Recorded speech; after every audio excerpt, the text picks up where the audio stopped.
I was 27 when my parents decided to ruin my life. I wish I could say that came out of nowhere, that it was some wild twist in an otherwise normal family dynamic. But the truth is, the signs were always there. You don't just wake up one morning and sabotage your own kid's life unless something's been broken for a long time. My name's Bradley, and I grew up in a house where success wasn't something to be celebrated. It was something to be resented, especially if it wasn't theirs. My dad, Mark, was the kind of guy who measured manhood by how loudly you could shout someone down in an argument. He was a high school football star who never made it past his hometown, and he wore that like a badge of honor, like the world had cheated him out of something. My mom, Karen, yes, unfortunately, that's actually her name, played the loyal wife role to the point of absurdity. She acted like my dad's word was gospel, even when he was spewing nonsense. They were the kind of parents who believed respect was owed, not earned. And if you ever dared to question their authority, well, let's just say you were getting too big for your britches. Growing up, I learned early that praise was a scarce currency in our house. You didn't get a good job for bringing home straight A's. You got a reminder that plenty of kids do that, and a question about why I hadn't taken on more extracurriculars. When I landed my first job in high school working weekends at a local hardware store, I used to be proud walking in the front door with my little envelope of cash. My dad would barely look up from the TV. "Hope you didn't screw up the register again," he'd mutter, half joking, half not. And if my younger brother Jason, 4 years younger, lazier, and with a magical talent for avoiding responsibility, got a C on a math test, they'd take him out for ice cream because he tried his best. Still, I wasn't a victim. I worked hard, I kept my head down, and I used every inch of distance I could create to build a life outside their shadow. I went to college on scholarship, no help from them, and graduated with honors in business administration. By the time I was 25, I'd landed a management job at a mid-sized logistics company. Nothing flashy, but the pay was solid, the team respected me, and I had a corner office with a window that overlooked the river. I even got to fly out for conferences a few times a year. For the first time in my life, I felt like I was building something of my own, something they couldn't touch. Of course, I made the mistake of telling them. It started with small things, as it always does. My mom would call me and make snide little comments like, "Must be nice to sit in an office all day while real people do the hard work." Or she'd ask if I was dating anyone, or are the women up there too high maintenance for you now? My dad, meanwhile, would scoff at everything I told him. When I mentioned I got a small bonus for leading a new project, he said, "You should be giving that to us. We raised you, after all." It was like any success I had was an insult to them, a reminder that I'd left them behind. But the real turning point came when Jason, remember him, crashed his car into a pole while driving under the influence. My parents didn't punish him. They didn't even seem mad. They were just upset that the insurance wouldn't cover the full damage. So they called me. "Bradley," my mom said sweetly, "your brother's in a tough spot. You know he's still trying to find his footing, and we just thought, since you're doing so well, maybe you could spot him a few thousand, just to help him get another car." "No," I said flatly. "I'm not paying for his screw-up." There was a long pause. Then my dad got on the phone. "You think you're better than us now, huh? Sitting up in your glass tower? You wouldn't have any of that without us." I could have hung up. I probably should have. But I didn't. I was tired. Tired of pretending we were a normal family. Tired of biting my tongue every time they tried to drag me back down. "You didn't help me get any of this," I told him. "You've done nothing but belittle me since I was a kid. So no, I'm not giving you money. And if this is how these conversations are going to go, maybe we shouldn't have them anymore." I hung up, and for a while, it was quiet. A month passed, then 2. No calls, no texts, no random guilt-tripping voicemails from my mom. I thought maybe, just maybe, they'd gotten the message. That maybe we could finally start over as distant relatives who politely wished each other happy birthdays and kept the conversation shallow. But that would have been too easy. The next time I heard from them wasn't a phone call. It was a meeting with my boss. He called me into his office, his expression unreadable. I remember the way he folded his hands on the desk and said, "Bradley, I received a very disturbing phone call this morning." My stomach dropped. "Someone claiming to be your father said they had evidence you've been stealing money from the company." I laughed. I couldn't help it. It sounded so ridiculous. "Wait, what?" His face didn't change. "He claimed you'd been funneling client payments into a personal account and that he had bank statements to prove it." Obviously, we take allegations like this seriously, so I reviewed everything myself. I didn't find anything yet, but before I could even respond, your mother called too. She said you'd confessed to her in tears and begged her not to tell anyone. My mouth went dry. Sir, that's completely false. I would never. I want to believe you, he said quietly. But the board has been alerted. There's going to be an audit. In the meantime, we have to suspend you. Effective immediately. I didn't even hear the rest. It was like white noise washed over everything. I stood up. I nodded, numb, and walked out of that building in a daze, my ID badge still dangling from my neck like a joke. My coworkers stared at me as I passed. Some gave me sympathetic looks. Others avoided my gaze. I sat in my car for an hour. I didn't cry. I didn't scream. I just sat there, replaying every interaction I'd ever had with my parents, trying to understand how we'd gotten here. And then I called them. My mom answered on the second ring, her voice sugary sweet. Bradley, how are you? You called my job, I said. You told them I was stealing money. Are you out of your mind? There was a pause. Then, in the background, I heard my dad say, put him on speaker. She did. Bradley, my dad said, we were just trying to help. You've been so full of yourself lately. Someone needed to bring you back down to earth. I blinked. You ruined my career. You think this is some kind of lesson? You'll bounce back, he said. But maybe next time, you'll remember where you came from. I couldn't breathe. I couldn't speak. And that's when it hit me. They weren't going to apologize. They weren't going to take it back. They thought they were right. And that's when I decided they were never going to see what was coming next. I didn't sleep that night. I lay in bed staring at the ceiling, the weight of everything crushing down on my chest like a concrete slab. Every hour or so, I'd reach for my phone hoping to see an email from my boss, maybe an apology saying it was all a misunderstanding and that I could come back. But nothing. Just silence. Silence from work. Silence from the so-called friends I'd made there. And the loudest silence of all, from the people who had detonated my entire life and went to bed that night without a second thought. For the first week, I kept hoping it would blow over. That HR would realize the allegations were baseless. That someone, anyone, would take my side. But the truth was, when someone accuses you of something that's serious, especially when it comes from your own parents, it sticks. My work email was locked. My company card frozen. The few colleagues I texted gave me dry responses or ghosted me altogether. I could feel the walls closing in. That weekend, I got a call from Jason. I stared at his name flashing across the screen for a good 10 seconds before answering. We hadn't spoken since I'd refused to pay for his DUI wreck. He was the golden boy, the favorite, the one who could burn down the house and somehow still be handed a trophy. Brad, he said, casual as ever. Man, you okay? Mom told me you were having a rough week. Rough week? Like I caught the flu or something. You mean the part where they lied to my boss and got me suspended? I asked flatly. He whistled. Yeah, that was messed up. But, they were just trying to help. I almost laughed. Help? Look, man, he said, shifting into that familiar tone of fake empathy he always used when he wanted something. Dad said you've been acting like you're better than everyone. I'm not saying they were right, but you have been kind of distant. You don't come home anymore. You don't call unless they call first. I think they just felt like you were slipping away. I was slipping away, I snapped. Because every time I come around, it turns into a guilt trip or a lecture. I'm not going to keep subjecting myself to that just because they're family. There was a pause. Then Jason, still soft-spoken, said something that made my skin crawl. If you just gave them what they were asking for, this probably wouldn't have happened. I didn't even respond. I just hung up. And that was when I realized this wasn't just about the phone call. This was about control. About a family so threatened by my independence that they had to destroy it to feel powerful again. I wasn't their son. I was their success story, and if I stopped playing along, they'd rather see me ruined than proud. The audit at work dragged on. I was put on unpaid leave while the board sorted through every expense report, every client invoice, every travel receipt I'd filed over the past 2 years. It didn't matter that I had nothing to hide. The accusation alone was enough to blacken my name. I couldn't even walk into a coffee shop without wondering if someone had heard about that manager who embezzled funds and got caught.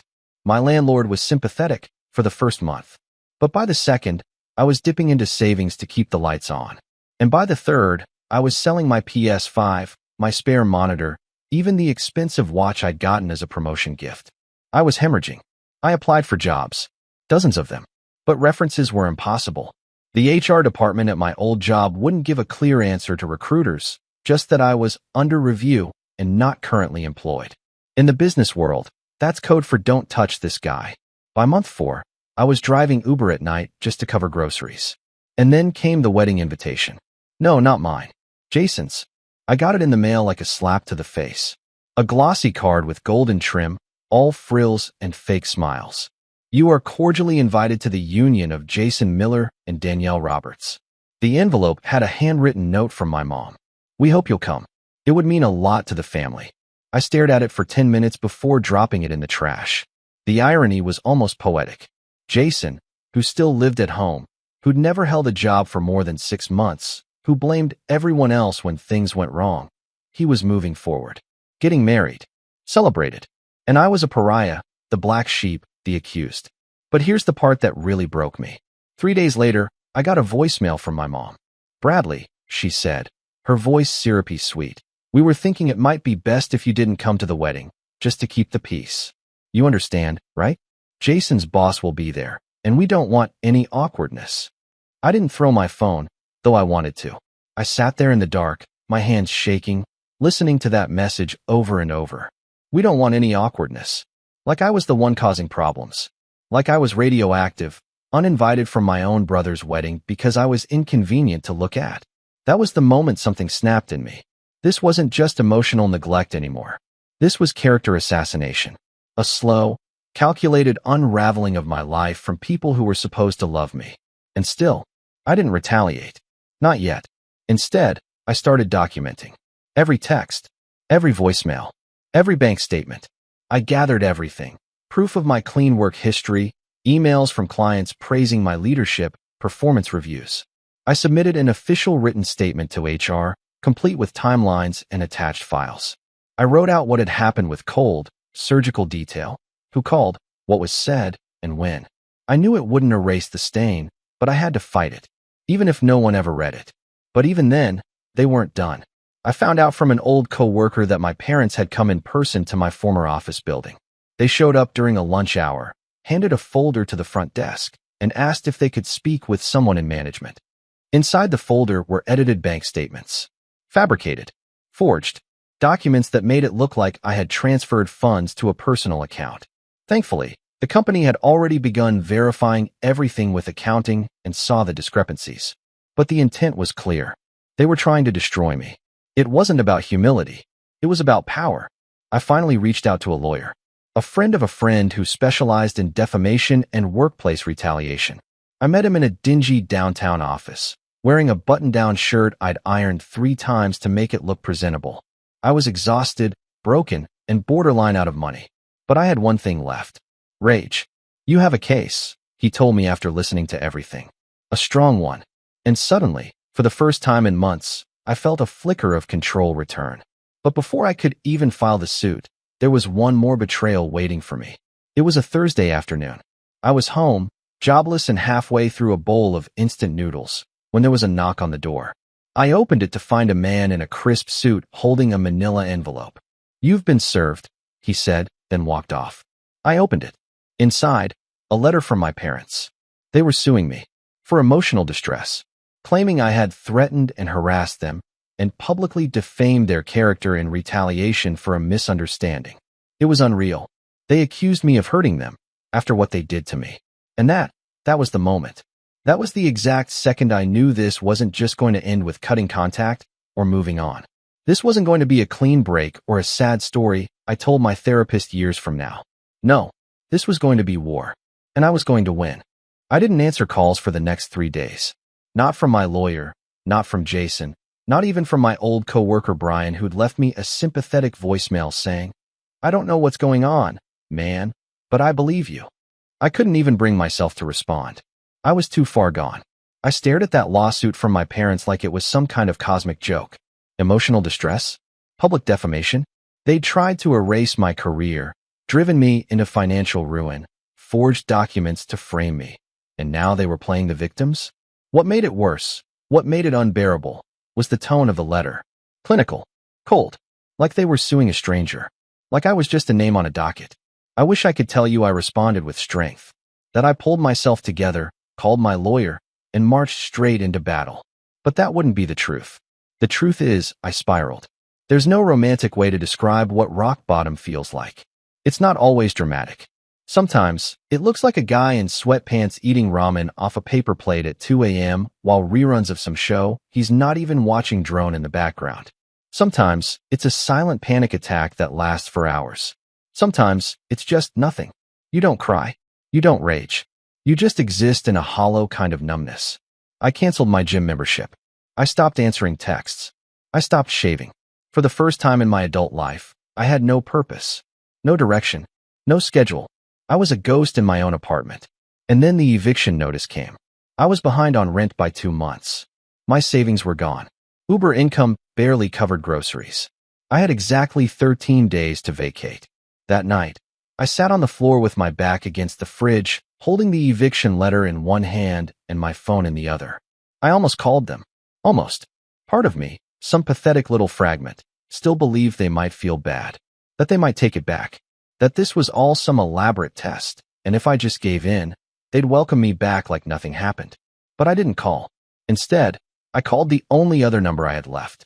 Kira. She was an ex. We dated in college.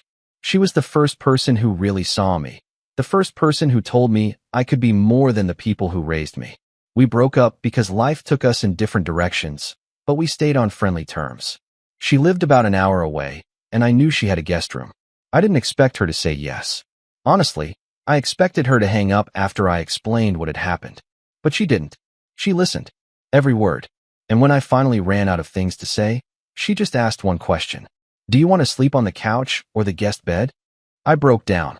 That weekend, I packed everything I could fit into 2 suitcases and a couple of trash bags.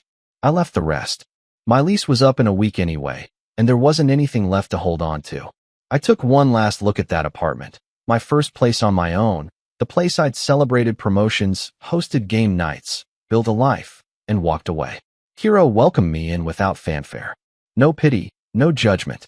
Just a quiet house, a clean bed, and a little folded towel on the nightstand. She didn't ask me to explain anything again. She just let me breathe. The first week, I barely left the room. I slept. I read. I stared at the ceiling. Kira would knock sometimes, leave tea or snacks by the door, but never pushed. Slowly, I started to come out of the fog. I started going for walks. I helped with dishes. I offered to mow her lawn, which turned into a weekly routine. And one day, she walked into the kitchen and found me sketching something on a napkin. What's that? She asked. I didn't even look up. Business plan. She sat down across from me. You starting a company? Thinking about it, I said. Something small. Consulting. I still know the industry. I still have contacts.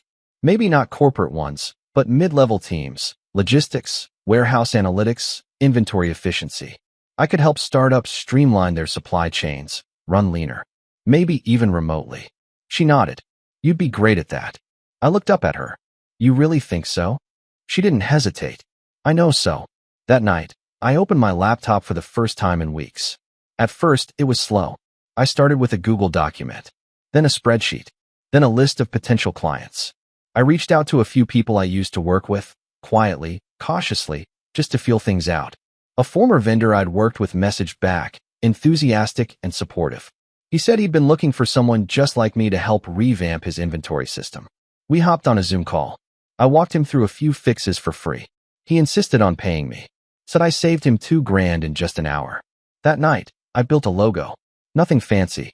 Just my name, clean font, and a tagline. Clarity. Efficiency. Results. By the end of the month, I had 3 paying clients. I wasn't rich. I wasn't even stable. But I had momentum. And something else happened, too. I started talking to my lawyer again. He was patient, methodical. He walked me through the process, what we needed to prove, what documents to gather, what testimony to prepare. We filed a counter to my parents' ridiculous lawsuit, and he assured me we had a far stronger case. I wasn't just defending myself anymore. I was going on the offensive. We filed for defamation, malicious interference, and emotional damages. And the best part? We subpoenaed phone records, emails, and financial statements. Every lie they told would have to be defended under oath. Meanwhile, I kept working. Kira helped me design a website. I joined freelancer groups. I started getting referrals. Word spread. I offered results, not fluff. No bloated proposals, no unnecessary jargon. Just clean, efficient systems that saved small businesses money. I became the guy they called when things were messy and margins were tight. I moved out after 4 months. Rented a small apartment near Kira's place. Nothing fancy, 1 bedroom, old carpet, weird stain on the ceiling. But it was mine. I bought a secondhand desk, set up a corner workspace, and taped my logo to the wall above it. Clarity. Efficiency. Results. 6 months after rock bottom, I had 12 clients, a functioning business, and enough cash flow to pay myself a modest salary. But I hadn't forgotten. Not the phone call. Not the laughter in my dad's voice. Not the voicemail from my mom telling me I wasn't welcome at my own brother's wedding. And definitely not the forged documents. My lawyer called me one afternoon while I was working on a logistics blueprint. "Bradley," he said, voice calm. "Their case is unraveling. We got the call recordings." I froze. "Call recordings? Your former employer records incoming calls. Not all of them, but some. They had the original conversation between your father and the HR desk. He introduced himself as a whistleblower and claimed you had confessed to him. But more importantly," he paused, he laughs at the end of the call. Says, "That ought to take him down a peg." My heart thudded. It wasn't just vindication. It was proof. Proof that they'd done this with intent. That they weren't trying to help. That they wanted me to fall. We also got confirmation that the edited bank statements came from a printer in their home, my lawyer added. "One of your former coworkers recognized the formatting. We traced it back. It's enough for a criminal investigation if you want to go that route." I didn't answer right away. I looked around my apartment. The desk. The logo. The schedule I'd built. The stack of client folders on my bookshelf. I had built a life from nothing. And now, I had the power to end the people who tried to erase me. But not yet. No, I wasn't done setting the stage. Because the next step wasn't just legal. It was personal. And I had one final card to play. The day I decided to go through with it, the sky was gray, like the universe itself was holding its breath. I was sitting in my apartment, still modest, still a little cramped, but now filled with the quiet hum of purpose. My laptop buzzed beside me, a fresh contract sitting in my inbox from a new client across the state. It had taken months of slow, painful rebuilding, but I was finally out of the hole they'd dug for me. I had cash in the bank. My reputation was quietly mending. My clients trusted me. More than anything, I had something I hadn't felt in nearly a year, leverage. And that meant it was time. Time to stop surviving and start strategizing. My lawyer, Evan, was the first piece of the puzzle. He was calm and unshakable, a man who never raised his voice even when he was about to ruin someone in court. When I called him and said, "I'm ready to press forward with the defamation suit," he didn't ask questions. He just said, "Then let's start preparing for war." We already had the call recordings, one from my dad to my old HR department, another from my mom to a different manager at the company. The tone in both calls was casual, almost gleeful. It was the kind of evidence you couldn't buy, malicious intent, preserved in crystal clear audio. But that was just the surface. Evan wanted more. He wanted to hit them with so much pressure that they'd crack from the inside. "Let's see who else they talked to," he said. "Let's follow the timeline." So we filed for discovery. Within weeks, we got access to emails, phone logs, even some text messages between my parents and Jason. What we found chilled me. Jason had known. He wasn't just a passive bystander. He'd encouraged them. One text from my dad to him read, "He's getting cocky. Might be time to humble him." Jason replied, "Do it before the wedding. Don't want him showing up and making things about himself." I sat in my car reading that message over and over, my knuckles wide around the steering wheel. I'd expected resentment, sure. Jealousy, maybe. But the coldness in those words, it felt like a knife twisting in my ribs. And yet, it confirmed something crucial. This wasn't just about pride. This was planned. With that confirmation, Evan filed a formal claim for damages, citing malicious conspiracy and intentional interference with business relations. We named both of my parents and Jason. But the lawsuit was only part of it. I didn't just want legal revenge. I wanted personal revenge. I wanted them to know exactly what they threw away. And I wanted them to watch it grow into something they could never touch again. So I started laying the real groundwork. The first step was visibility. Until now, I'd kept my business quiet, intentionally low profile to avoid attracting attention. But now I wanted everyone to see it. I hired a designer to overhaul my website. Clean, professional, sharp. I paid for branding consultations, updated all my social media profiles, and launched a weekly blog on supply chain innovations that quickly picked up traction in a couple of niche circles. Then, I reached out to a podcast host I'd met years ago at a logistics conference. We'd shared a drink and exchanged business cards, and I still had his number. When I called, he remembered me instantly. Bradley Miller? From the Atlantic Freight Summit? You were the panelist on real-time inventory tracking, right? That's me, I said, smiling. I've been working on some independent projects. Wondered if you'd be open to a guest interview. Absolutely. Name the day. 2 weeks later, the podcast dropped. It was called The Supply Chain Solution, and it had a modest but loyal following. My episode was titled From Collapse to Comeback: How One Consultant Rebuilt After Corporate Fallout. I didn't name names. I didn't air dirty laundry. But I spoke truth. I talked about false allegations, being sabotaged by people I trusted, rebuilding from scratch, and helping others do the same. I framed it as resilience, strategy, leadership under pressure. But those who knew the story, my family, they'd hear every word as a dagger. And it worked. Because a week later, Jason texted me. Jason, did you seriously go on a podcast and talk about us? I stared at it, then typed back a single sentence. Me. Did you seriously try to ruin my life before your wedding? No reply. Good. Let the silence sink in. But I wasn't finished yet. The wedding had come and gone by this point. Jason and Danielle got married in some vineyard upstate. I wasn't invited, of course, but I didn't need to be.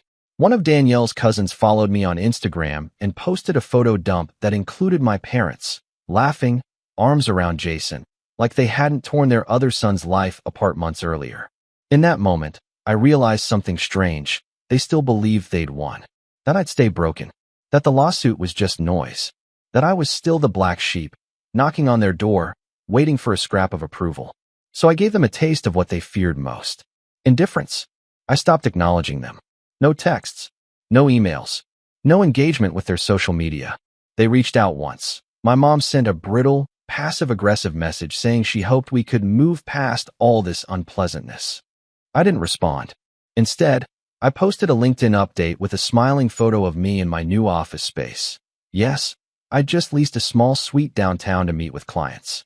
Grateful to have turned the darkest chapter of my life into the launchpad for something I never thought I'd have: freedom. Thanks to everyone who supported me during the rebuild. More to come. It got 19,000 views, including one from my father. Don't ask me how I knew. I just knew. Someone told him. Someone showed him. That's the thing about people like him. They always keep tabs on what they hate. Meanwhile, Evan had set our court date. I wasn't just suing for defamation anymore. We'd added damages from lost wages, reputational harm, emotional trauma, and punitive action for the forged financial documents. My old company, realizing the liability, offered me a quiet settlement. It wasn't huge, but it was enough to acknowledge wrongdoing, and enough to fund the next stage of my business growth. And with that growth came more power. I hired a part-time assistant. I spoke at a logistics summit. I was invited to consult for a mid-sized freight company, who offered me double what I used to make in my old job. And still, I stayed quiet, because I wanted them to wonder what was coming, to feel the weight of not knowing. And then, finally, came the opportunity I'd been waiting for. A friend of mine, Trevor, reached out. He was a partner at a real estate agency, and they were helping a client sell a house. It was large, old, and located in a familiar part of town. He sent me the address. It was my parents' house. They were selling, downsizing apparently. Whether it was legal costs, stress, or financial strain, I didn't know. But they were quietly putting it on the market. Trevor added one more thing. They're not listing it publicly yet. Seller's request. But if you're interested, I can get you in early. I stared at the address for a long time. I thought about the front porch where I'd been scolded as a teen. The living room where they laughed at my college plans. The kitchen where I'd once tried to show them my first paycheck, only to be told I was still just a boy. And slowly I smiled. Because now I was the one knocking. The day I walked through the front door of my parents' house again, it was empty. No family photos on the walls. No coats hanging by the entrance. No fake plants on the windowsills. Just dust and echoes and the lingering smell of stale coffee. It had been almost a decade since I'd stood in that living room. but I remembered everything. Every chipped corner of furniture, every creaky floorboard, every place I'd once felt like a visitor in my own home. Trevor met me by the fireplace, clipboard in hand. "It's under market value," he said quietly. "They're desperate to sell fast." I raised an eyebrow. "Why?" "Rumors of mounting debt. Lawsuit pressure. I think your name might have spooked them." I gave a small, dry laugh. "Good." The tour was brief. I didn't need to see the whole place. I already knew the layout better than I knew my own apartment. This wasn't about falling in love with a property. It was about symbolism. It was about walking through the place they used to control me and knowing that this time, I held all the cards. I bought it that week. Cash deal, no contingencies, through an LLC with my assistant as the listed agent. They never knew it was me. Not at first. But we'll get to that. While the paperwork processed, the defamation trial moved forward. It was slower than I liked. Depositions, motions, delays. But with each passing month, the pressure built. Evan was relentless. He dragged out every document, every message, every lie. He had my parents on tape, in print, and on record contradicting themselves. And then came the hearing. We sat across from each other in a small courtroom. My father wore a crumpled suit. My mother clutched her purse like it was a lifeline. Jason was nowhere to be seen.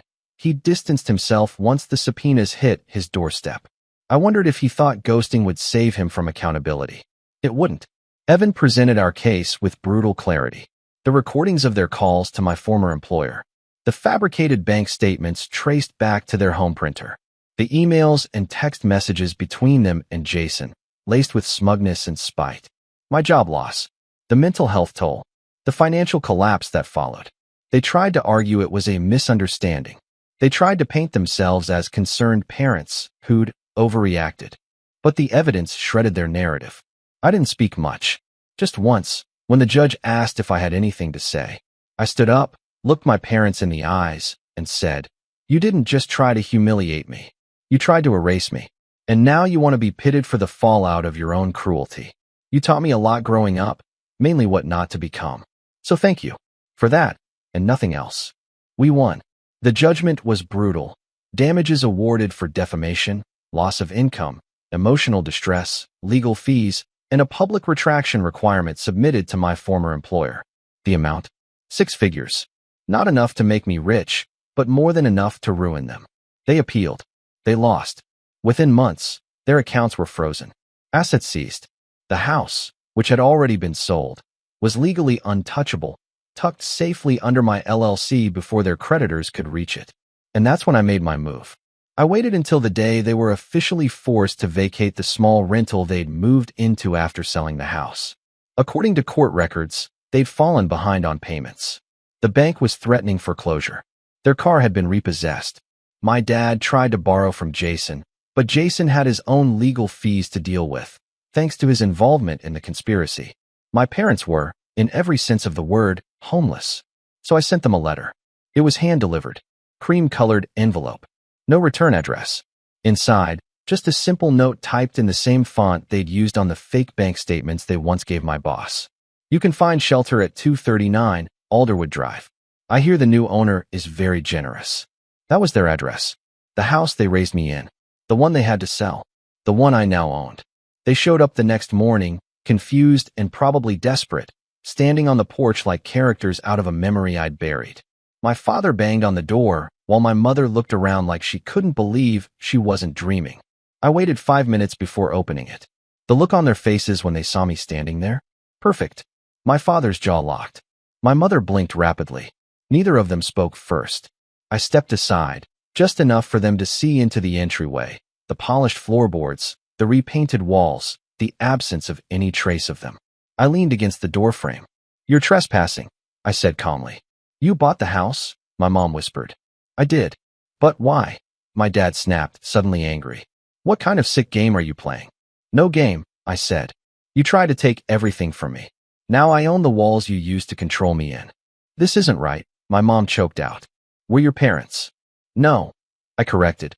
"You were people who gave me life, and then did everything in your power to ruin it. That title, parents, you lost at the day you picked a vendetta over your own child." I closed the door. They didn't knock again. I watched through the peephole as they stood there for a few minutes, exchanging heated whispers. Then they walked away, shoulders heavy, heads low. I never saw them again. Jason sent me an email about 6 months later, something vague and half apologetic. He said he regretted getting caught up in all the drama and hoped we could move forward.